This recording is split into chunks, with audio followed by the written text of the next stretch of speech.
Ay siya, dahil may namumuong love team ngayon 2024.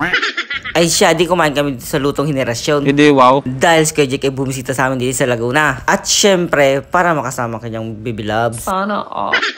At pagdating niya nga din sa Laguna, kinabukasan, nagayang kumain sa labas. Kain daw kami sa labas, parang double date na kami. Hindi, wow.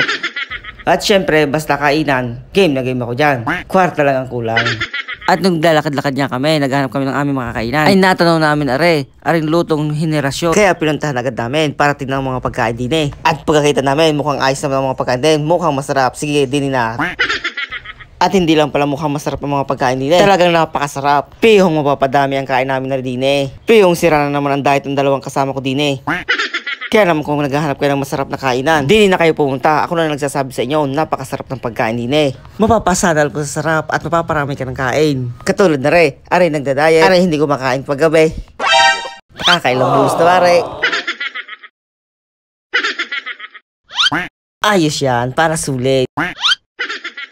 Tulad ng bibilibs ko re, aray nagdadayet. Piyong sira na naman ang pagdadayet na re. Kasalanan ko kung ba't nasira ang pagdadayet na re. Bahala na, minsan lang naman na re. Sulitin na. Kung gusto nyo nga palang puntahan na re, aray matatagpuan ninyo dito sa Complex Balibago, Santa Rosa. At pag napuntahan ninyo at nasarapan kayo sa pagkain, di ako inyong ipalo. Pero mas maganda, ipalo nyo muna ako bago nyo puntahan.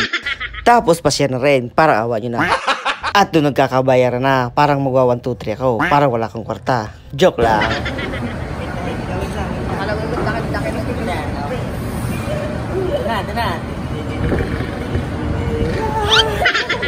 Ay siya, hanggang dito na lang muna ulit. Pa-like and share na lang po para mapanood nyo pa ang susunod kong mga video. At ipalo nyo naman po ako. Salamat!